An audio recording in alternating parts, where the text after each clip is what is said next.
Father, we thank you for your love, your mercy, your grace. We thank you that you are present always, that we aren't creating anything, we aren't correcting anything. We need not wait for anything. We can enter into your presence that already is. God, we call ourselves into the conscious awareness that when you said you will never leave us or forsake us, you meant it. That when you said, don't be afraid, it was because you lovingly knew that we would be afraid. So we seek you, the deepest longing of our soul, to know you and be known. Guide us and help us in our self-consciousness. And thank you for relating to us as companion and friend, not just God.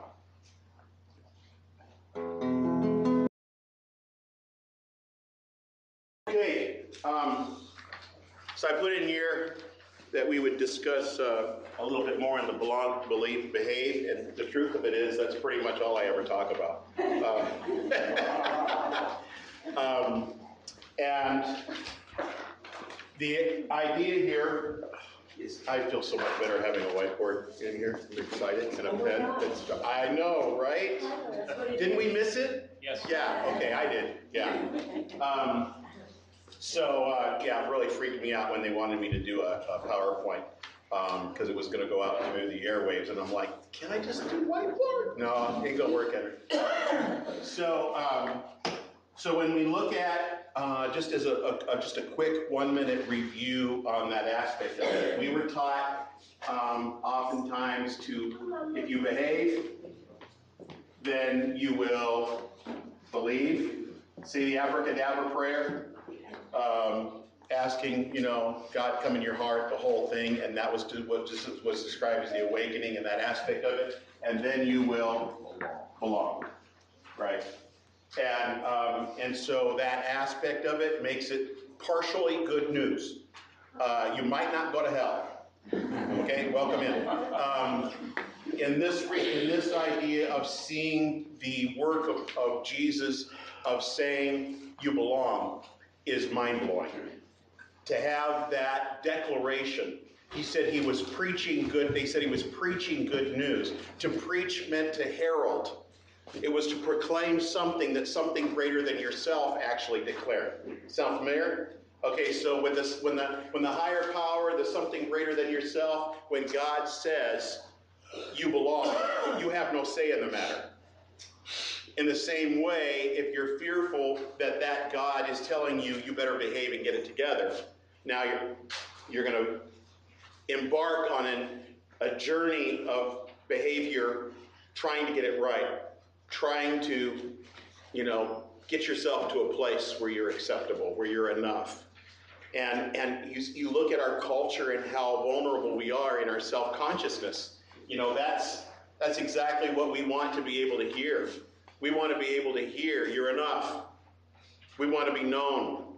And so this God that enters in this epiphanous, enlightened moment of the person of Jesus declaring and preaching from something greater than even himself, the Father, he speaks nothing but what the Father tells him, said to tell them they belong.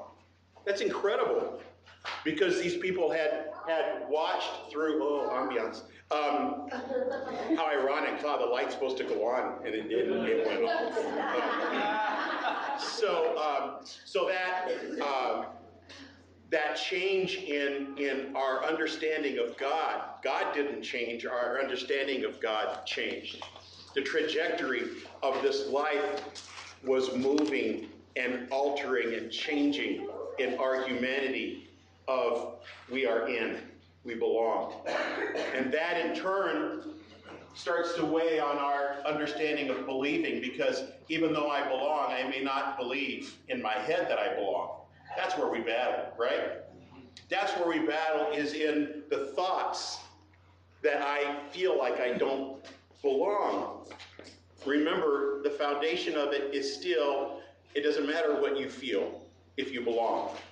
So if you're trying to change the way you're thinking, all you're changing is your living of the benefits of the fact that you belong. You're not changing the truth that you belong. I don't feel like I belong. So God goes with us in this journey of trying to transform and change our thoughts. Now you can see the power of the psychology industry, the self-help industry, because it functions mostly on the thoughts. Okay, I know it's small writing, but it's because I don't really care if you get this part, as long as you hear it. I just want to kind of make reference to it before we go on. So it's working on the thoughts. Change the way you think about yourself. Change the way you think about others. Change the way that aspect of cognitive behavioral therapy. All of that stuff is really good. It's important. It's valuable. It's helpful. But when I work alongside therapists and I'm doing the spiritual work, it accelerates the progress, because what you're doing is you're building the foundation of belonging. I'm sorry, I forgot to switch it. So now we're saying belong, believe, behave. So this is the foundation which we belong, which we begin with, is the belongingness. So if you don't have a foundation of belonging, where are you going to plant the seed of a changed thought? And that's why it becomes a repetitive effort. Why can't I get it together? Why can't I change these things? Well, one of them is because you're human and you're not God. But the other thing is because maybe you have not embraced yet the truth that you belong, to be able to plant it in there. So every time we screw up, what is a reminder? It's a reminder that I'm not God. And the letting go at this point is not letting go that I'm not God. It's letting go of the expectations that I thought I needed to be like God, that I needed to get it together. It's letting go of those expectations. So that's why this up here, this makes me indebted to a religion. This makes me indebted to the God who loves me. Because I've got to keep this up, right? But if behaving, oh wow, I didn't plan on the erasing part. Thanks, Frank.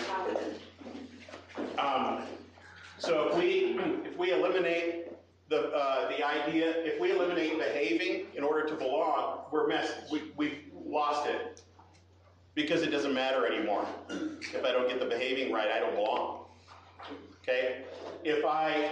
So it doesn't really make any difference.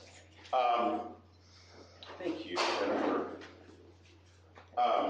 So if we don't behave, it doesn't matter if that's dependent on our belonging. Now we're done. We're screwed. It's over. Okay? So in this case, what we have is, if I recognize that the truth that I belong is true whether I feel it or not, then here's what I got going.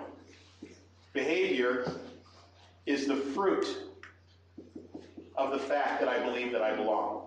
Okay? It's not my goal. It's the fruit. It's an outpouring. It's a result of the fact that I believe that I belong. But if I'm not behaving the way I want to, well, then I better believe that I belong if I'm not behaving.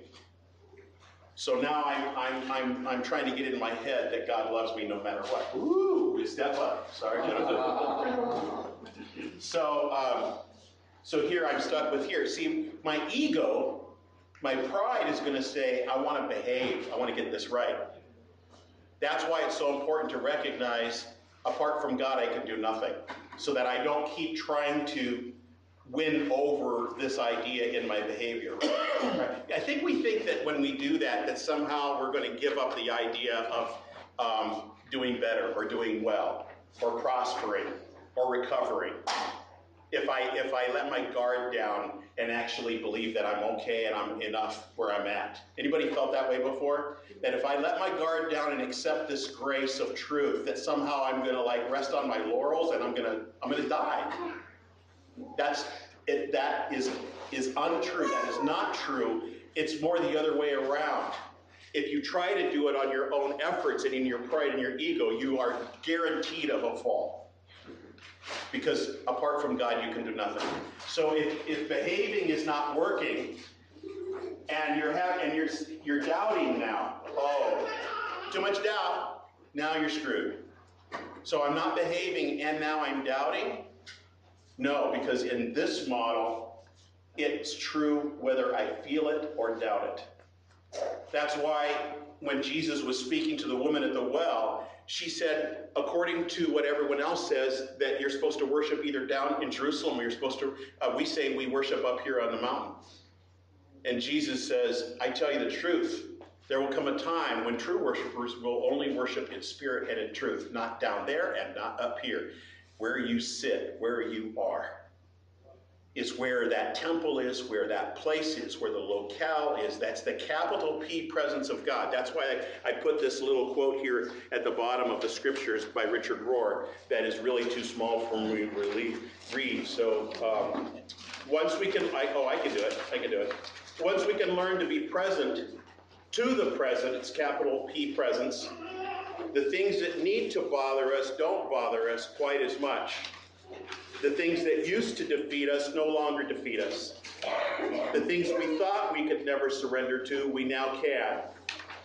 Even to accept that we are not ready to accept something. Catch that?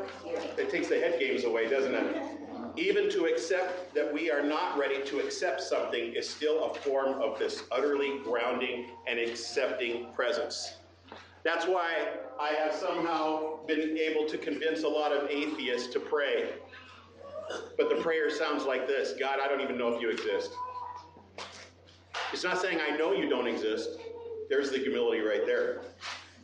God, I don't know that you exist. Nevertheless, reveal to me who you are as though for the very first time.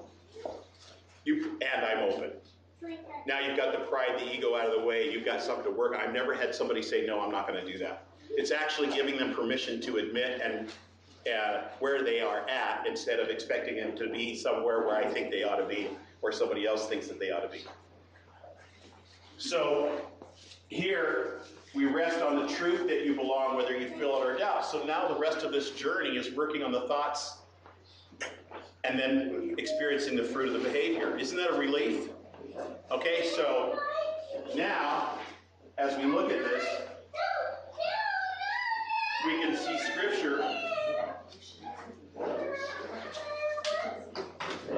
We can see Scripture in a different light. We take out John 15. And what we have here is we have Jesus speaking in terms of, first let me just tell you a quick story. Anybody ever see the movie A Walk in the Clouds? No, okay, well, I'm sorry that not all of you have seen it, because I'm going to tell you the whole movie. Keanu Reeves, that brilliant actor, Keanu Reeves, so much personality. He's in the movie, and I'm not sure if it's Sayek, what's her first name? Thelma Hayek. Boy, I didn't even get it close. Thelma Hayek, I think, and Keanu Reeves, and he's in the military. She is walking away from her home. It takes place in Italy. They own a vineyard. And in the opening scene, he's driving. He's going to be going home to his wife, and he's going to surprise her. He's getting out of the military or taking a leave or something. And so he's coming in a truck. She's walking with a suitcase on the road the other direction. And he stops. And you want to ride? She gets in the car. They start a conversation. Anthony Quinn is her grandfather. So I love that guy. And he validates me. Big guy, Latino, crying, and I just love that. Okay, so and he's the grandfather, and she's more worried about her father, that her father's going to find out that she's pregnant, and so she's left. He picks her up, they're talking about it. She asks him if he would go home with her and pretend to be her husband so that she doesn't have to tell her family that she's pregnant and not married. So she'd rather go through the fact that she got married and didn't invite them, than, this pregnancy. And so so she convinces him, and then then she says, you can leave me. We can make a scene, you can leave me, and they'll feel sorry for me. And then it'll be perfect. So he agrees to stay a couple of days. Well, he can't get out. because Anthony Quinn, the grandfather, keeps catching him and inviting him in for a drink in the barn and whatever, and singing songs, and he's like, got his bag packed, and he's trying to get out, he can't get out. And now they're expecting him and Thelma to be, is that right? Yeah, I know, Selma. So Selma to be in the same room together. So this is really awkward because she doesn't want that, and so they get to know each other fairly well, and then pretty much they develop feelings. But he wants to be faithful to his wife. He's going home. And so he starts heading home at one point, and he gets home, and he's already fallen in love with Selma and feeling bad about it, but going to his wife, walks in and finds his wife with somebody else. And it's just bad. The scenario is bad, and he's like, it's cool. He turns around, goes back, and there's not anything biblical in it, but, it's a cool movie. So he gets back to the vineyard, he goes in, they're all good, but the father's not accepting him, and he's just mean, he's rude. They're working on the vineyard one day, and they get into a fight. When they get into the fight, a lantern breaks, it destroys the vineyard, and they're trying to put the fire out, and Keanu Reeves wearing one of those tank tops, and swinging his shirt.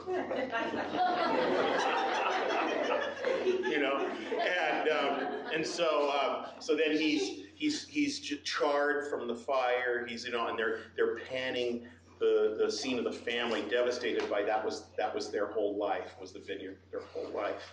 And he remembers a scene where the grandfather had walked him to the main part of the vineyard that was surrounded by a little white fence. And below the ground, in that one spot, he goes, this is everything. This is everything. It's all of that is connected to this one little part below the ground, the nodule of the vineyard. This is everything. This dies, nothing lives. It's all about this. These are the branches. These are the ways, the direction it goes, but it all comes to this one point.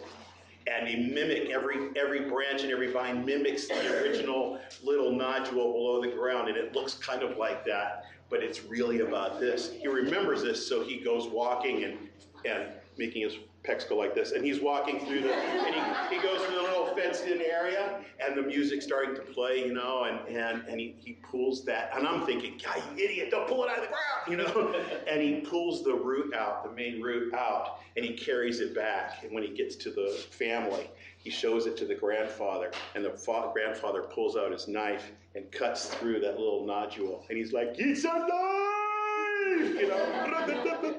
And they start going into dance, and so they appreciate what he did and he recognized. But see, the main thing is that Keanu Reeves was not accepted in the family, but he got the truth of the original connection to the source. We are connected to that source, and we in our lives mimic and mock. We do mock, but we mirror the image of where we came from. That's what godliness is. Godliness is not making you righteous. Godliness refers to who you're hanging out with. So if I'm hanging out with Brad and I start to wear purple shirts and grow out my hair and sunglasses, and I organize the sugars in perfect form, and I never forget to drop off the pots at Henry's house so he can refill the coffee, and I do videos and voice recordings, though I've never done it in my life, yet I do, then I start doing that, my family would go, who the heck are you? But I've been hanging out with him so long that I begin to do some of the same things. And then I laugh, and they're like, where'd you get that laugh? Brad. Have you ever noticed that when people start to like become like who they're hanging out with? I've seen, well, I'm not going to pick on the gender. So, that they do change their hairdo according to their width. So then you would think, I can't become Brad, but I've developed a Bradliness. I have a Brad. It's reflecting who I'm hanging out with. That's what it is with the I and the thou with God. So the behavior part of this life is where godliness comes in. But see how we can mistake behavior for godliness? It's because behavior is a fruit. I begin to become godly as God is godly because I learn to love as I'm being loved. I learned to be able to forgive as God has forgiven. I am beginning to be changed into his likeness, not himself. But it's happening in the right context of the fact that I belong. And now I change my thoughts to believe that I belong. And in that process of behaving, believing, and belonging, here's the quiz, the only quiz you're going to get today. Where does grace fall in? In believe, behave, or belong? Huh? Belong. Belong?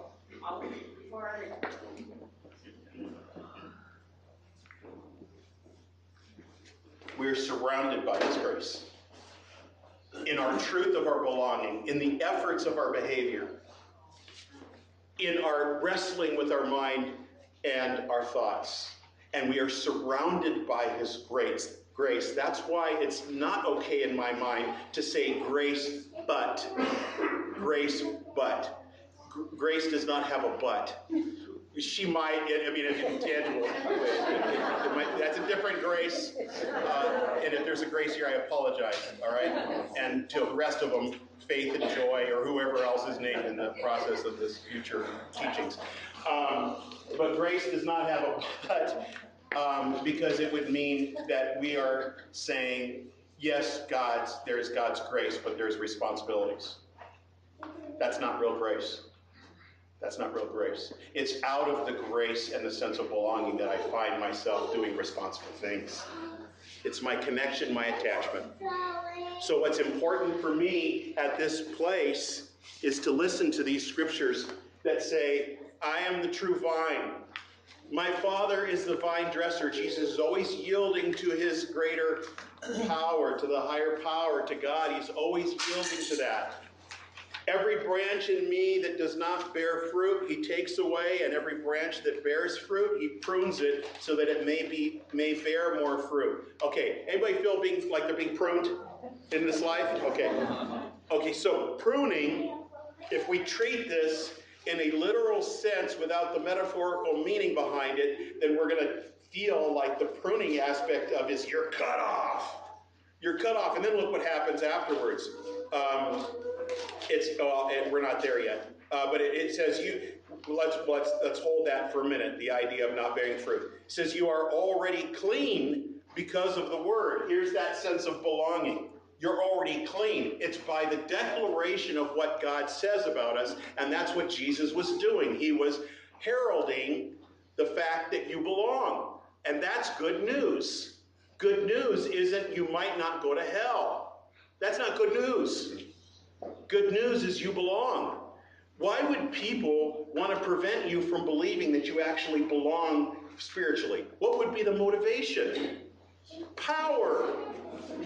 Power. Pure, unadulterated, or adulterated power. And it's not because they don't mean well. It's not that. They're just doing it for your own good because they don't want you to go to hell. So I'm going to have to hide some parts of grace because I'm afraid you're going to screw it up. Because we see you screw it up all the time. Isn't that why parents sometimes are afraid to love their children 100% in expression because they're afraid the kid will settle for mediocrity? If I somehow make them feel they belong, what are they going to do with that? Isn't that sad? And what we find is the rootedness of belonging, of that acceptance is actually where we flourish.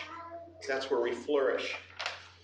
So it says, as the branch, so he says, you're already clean. You already are because of the word, that declaration that was here before the foundations of the earth that always was, which I have spoken to you. And that word means presence, the presence that was eternally there all the time. That's what word means. That was there before the Big Bang or creation, whatever you want to believe. Before that, it was and is and it always be. And that's why God referred to himself in name by I am.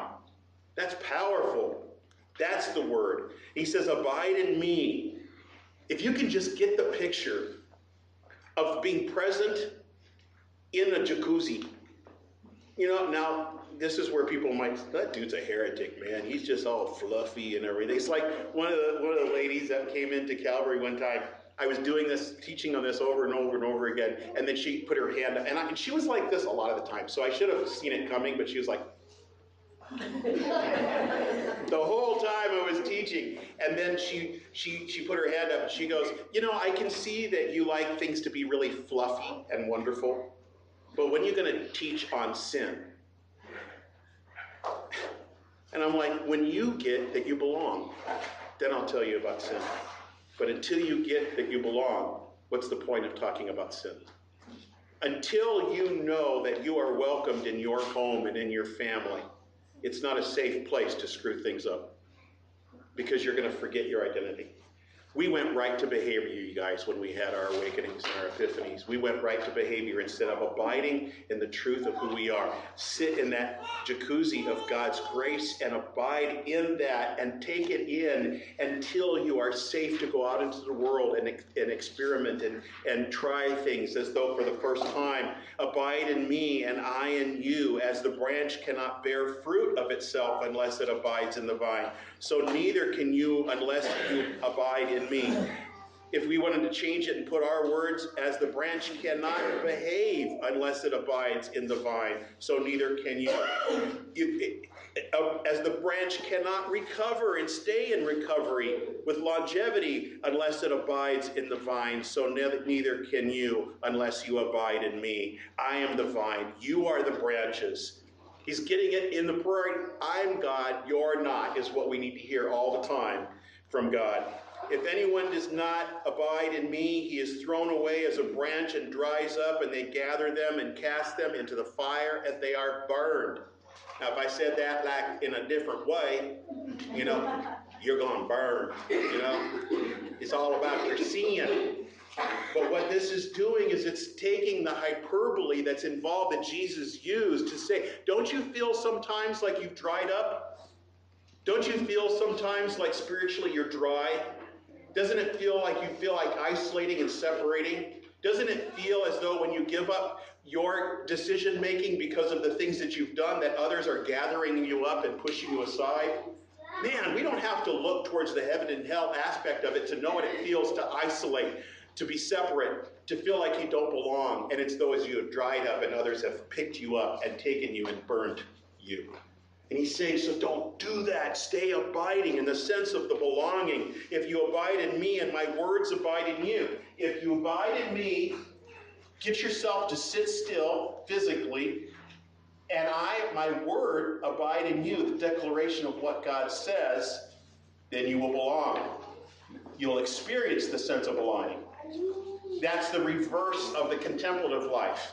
Still my body, make still my body, bring new thoughts in, and experience the belonging that is. And that's it in reverse. My Father is glorified by this, that you bear much fruit. So prove to my disciples, to be my disciples, just as the Father has loved me, I have also loved you. Abide in my love. You getting the idea that he wants us to abide? Okay. If you keep my commandments, you will abide in my love, just as I have kept my Father's commandments and abide in his love. These things I have spoken to you so that my joy may be in you and that your joy may be made full. And I love that he uses joy and not happy. Joy is the hallmark of the connection between us and the root that is there. It says that we experience during grief and sadness, and that we experience through joy and happiness, through life's pleasures and its deepest, darkest moments. That's the hallmark of someone who is living a unified consciousness with the God who loves them. That's the hallmark. Happy comes from Best Buy. Okay? And then when you need the upgrade, you're not happy anymore. You got to get the upgrade. And that's the way the world lives, in the economy of the world. We don't live under that economy. We learn to live content in and without. We learn to live content even though I don't have the feelings that God loves me and I'm wavering. I know where to turn to settle myself.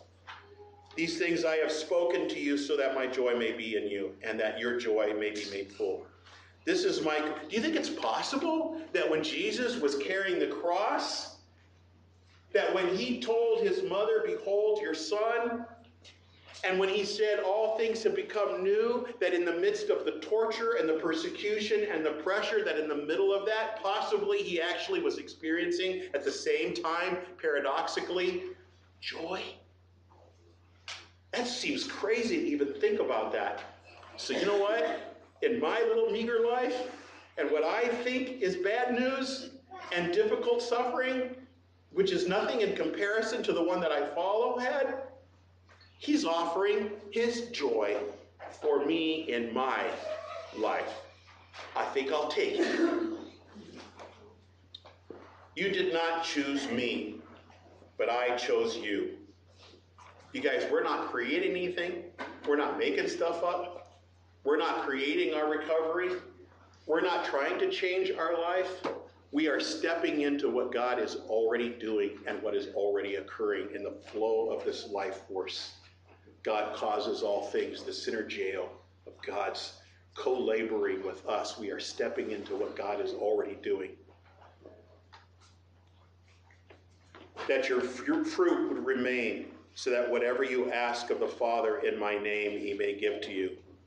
This I command you, that you love one another. You guys, if we are in God's will instead of trying to do God's will, if we are resting and abiding in the truth of our belonging, if we are experiencing the capital P presence of God, not a distant God, our supreme being, then we can ask. And what we're asking is usually what God has every intention of giving us anyway, the deepest desires of our heart. And what a rhythm, what a synergy, what a life force to be a part of that. Instead of praying for those things that are going to give me a sense that I belong, I am now resting in the truth that I belong, and I'm finding myself doing these things. How did that happen? Because things get presented to us all the time, every day. God does not work in mysterious ways. Our mysterious God works in familiar ways. I love this. She wanted to make sure she knew. What does that say? Faux wine. Faux wine. Okay. So, Jesus, oh, it is? Oh, I was going to tell you, I'll work with your spelling, but no, it's awesome. I'm assuming the spelling's right. So in this, Jesus gave us examples and tangible evidence of what it is that is going on in this remarkable life that we live, in the paradox of unless you die, you will not live. Okay, that's the first part of the belong. Just quickly, I never touched on where I was going. This is really overlapping the messages. We'll go more deeper into this next Sunday. But the first step in the belonging is what, I hate to use this word because of my work with eating disorders and stuff of my own, but purgation, that spirituality of subtraction, my ego, my realization that I've been my own God, and that I actually belong to a God that is greater than myself.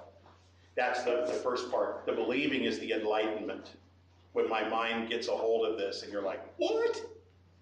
Okay. And I am in that aspect of it. The behaving is when I'm experiencing the I and the thou, the me and God together, the looking in the reflection in the mirror of myself. It's not that I am God, but it's that I have a unified consciousness with God that makes me feel like I am one with God. And that's a powerful thing. The only way, the only route to do this, the only direction to do this is by the breaking of our ego, of ourselves, until we realize that God came to us in the flesh to say, I am not going to wait for you to get it perfect. I'm going to join with you in your brokenness. And I am broken with you. Because as Thomas Merton says, when you are broken and there are cracks, you don't try to fix them, you just let the light in. Stand for the benediction. The Lord bless us, the Lord keep us, the Lord make his face to shine upon us, the Lord lift up his countenance and give us an inner smile that annoys the hell out of everyone. In Jesus' name. Amen. See you guys.